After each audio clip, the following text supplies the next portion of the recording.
Bonsoir à toutes et à tous, heureuse de vous retrouver cet après-midi pour faire le tour de l'actualité internationale. Au sommaire de ce journal, en République démocratique du Congo, l'ancien ministre de la Justice Constant Mutamba a boycotté la deuxième audience de son procès pour détournement de fonds et risque jusqu'à 20 ans de prison. Au Maroc, le gouvernement a finalement réagi à la crise migratoire à la frontière avec l'Espagne. Rabat affirme que près de 40 000 personnes ont tenté de rejoindre Ceuta avec 11 décès recensés, tandis que Madrid évoque 72 morts. Et puis en Israël, à l'approche des législatives du 27 octobre, l'ancien chef d'état-major Gadi Eisenkot progresse dans les sondages. Son ascension pourrait menacer la position du Premier ministre Benjamin Netanyahu. Rebonsoir mesdames et messieurs, comme je l'annonçais en titre, en République démocratique du Congo, Constant Mutamba n'a pas assisté à la deuxième audience de son procès pour détournement de fonds. L'ancien ministre de la Justice est accusé de faits présumés de détournement et encourt jusqu'à 20 ans de prison.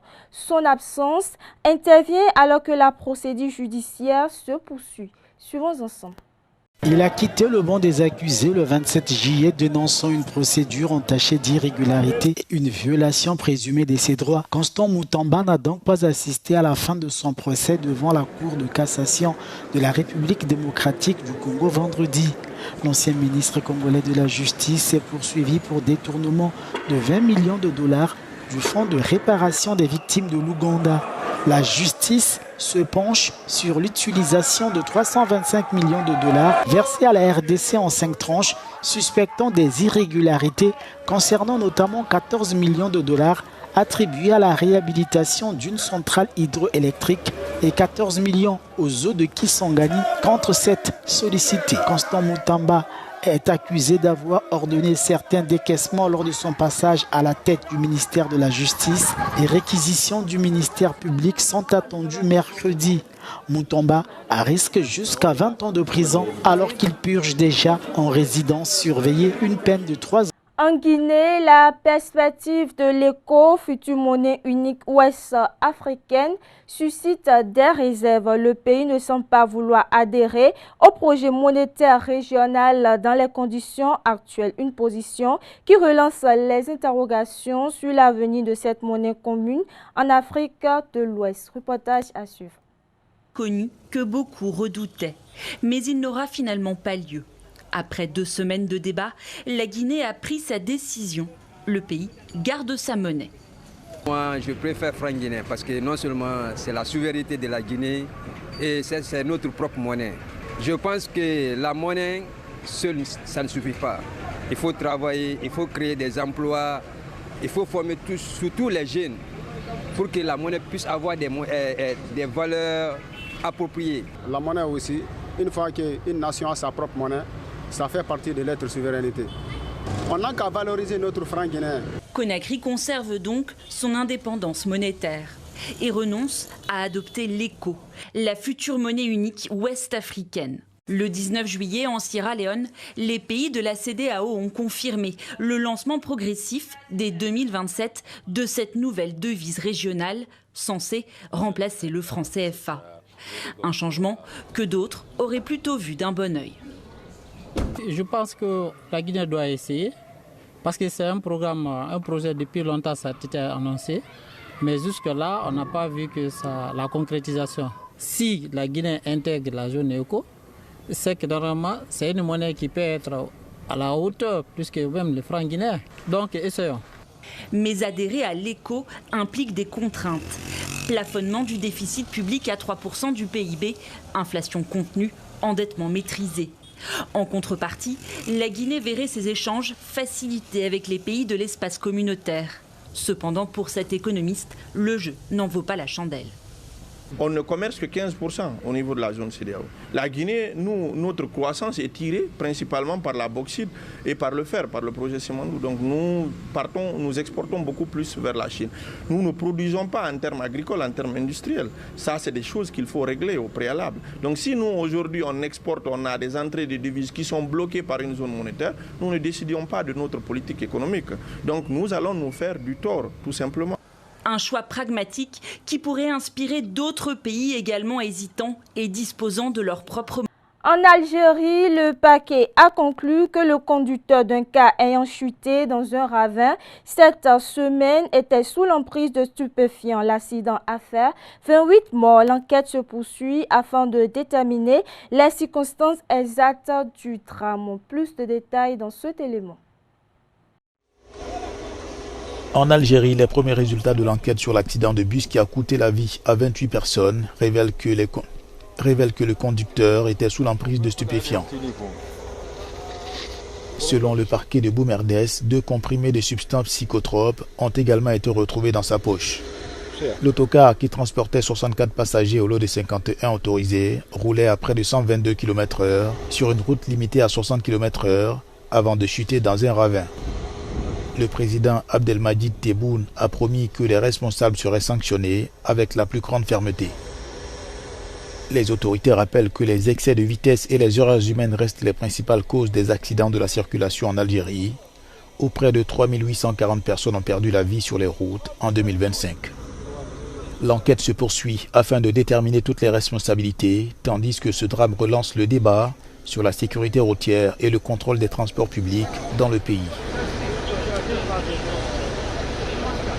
Au Maroc, à présent, les autorités ont finalement réagi à la crise migratoire qui touche le nord du pays à la frontière avec l'Espagne. Après près de 5 jours de silence, le ministère de l'Intérieur a communiqué dimanche un premier bilan. Selon les autorités marocaines, près de 40 000 personnes ont tenté de franchir illégalement la frontière vers Ceuta. 11 décès ont été recensés par Rabat. De son côté, Madrid évoque un bilan de 72 morts. Cette crise migratoire est considérée comme d'une ampleur inédite dans la région. Devant les barbelés qui séparent la ville marocaine de Fnidek de Ceuta, ils étaient encore des dizaines la nuit dernière à chercher leurs proches, rongés par l'inquiétude. Beaucoup sont des pères et mères de famille dont les enfants sont passés illégalement dans l'enclave espagnole. Certains ont tenté eux-mêmes d'aller les chercher. J'ai retrouvé ma fille au centre d'accueil des migrants de Ceuta après avoir nagé pour aller chercher mon fils de 8 ans. Comme je n'avais pas de téléphone, j'ai demandé à une dame d'appeler chez moi pour prendre des nouvelles. Et alors j'ai appris que mon fils était bien rentré à la maison. Donc je suis revenue ici. Mais d'autres n'ont pas eu cette chance.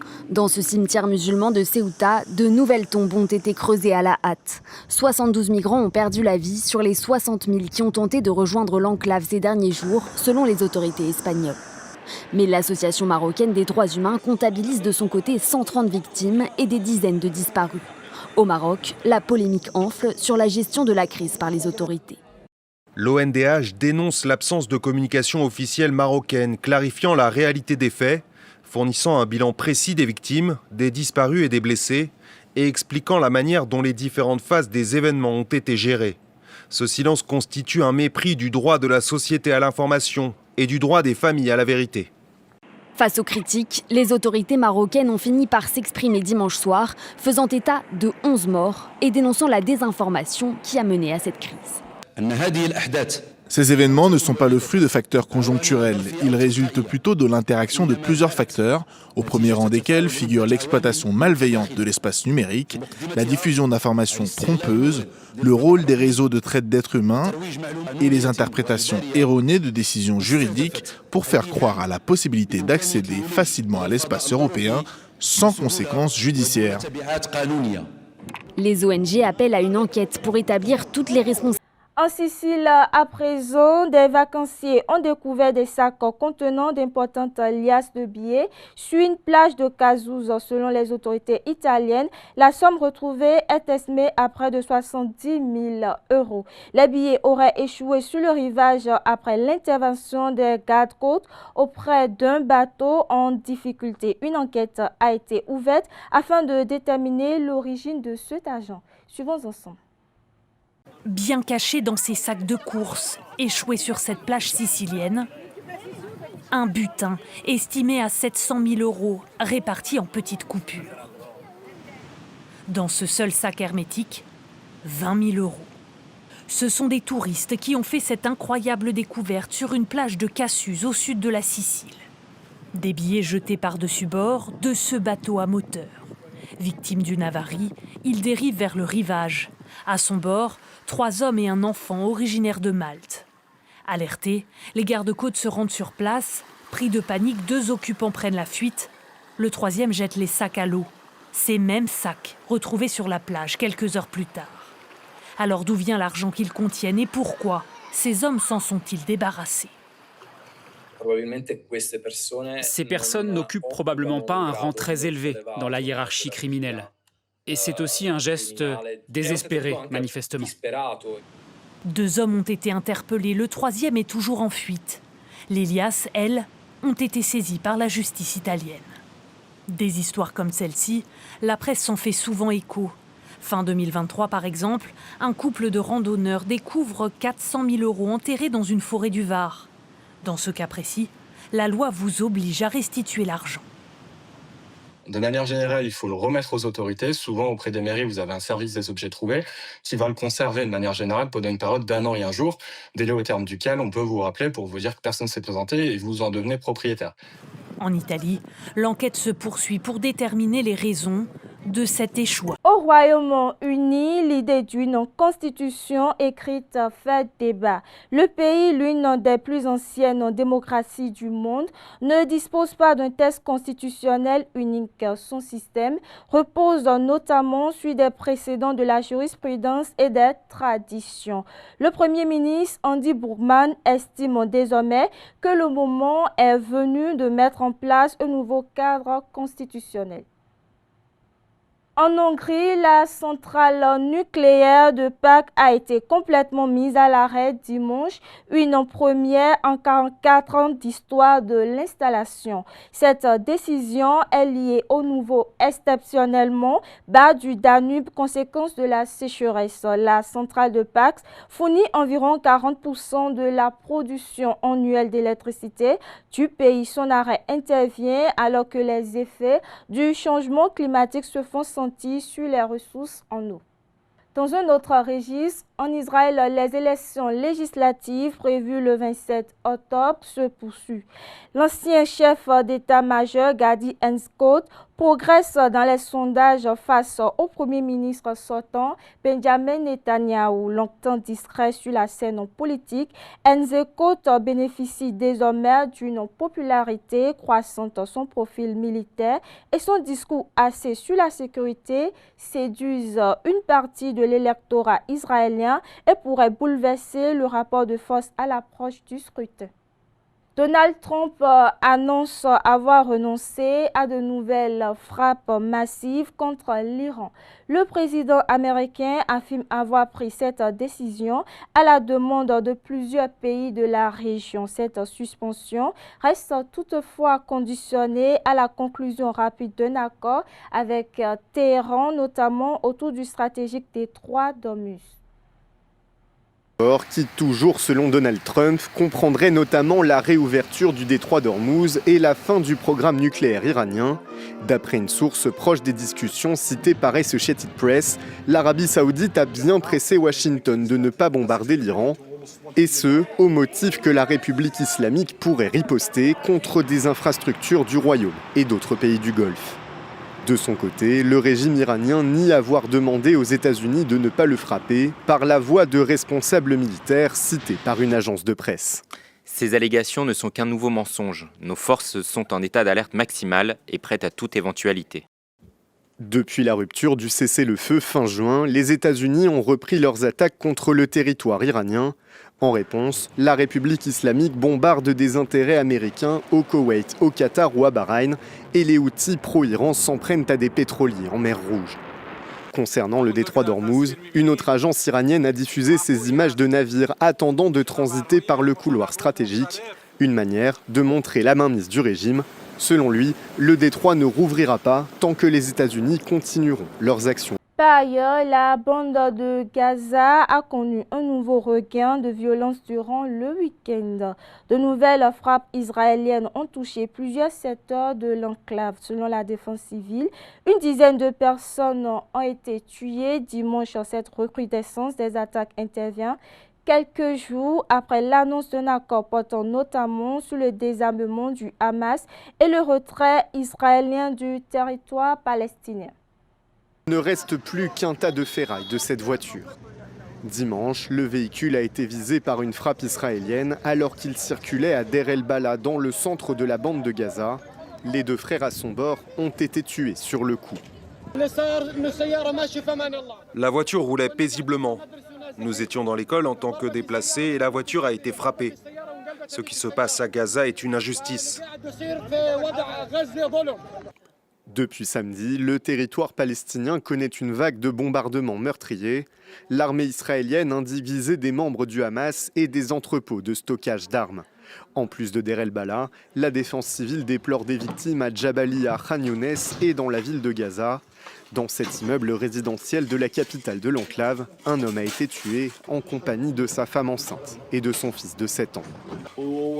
Trump dit qu'il y a un cessez-le-feu, mais nous n'avons pas eu et nous n'avons pas de cessez-le-feu. Tous les jours, nous pleurons des martyrs, nous subissons des frappes. Au total, plus de 1200 Palestiniens ont été tués depuis l'instauration en octobre d'un bien mal nommé cessez-le-feu dans la bande de Gaza. Jeudi, Donald Trump a annoncé un accord entre Israël et le Hamas, prévoyant le désarmement du mouvement islamiste et le retrait de l'État hébreu du territoire. Des perspectives qui semblent encore incertaines. Selon un ministre du cabinet de guerre israélien, aucun plan ne prévoit la fin des bombardements sur Gaza.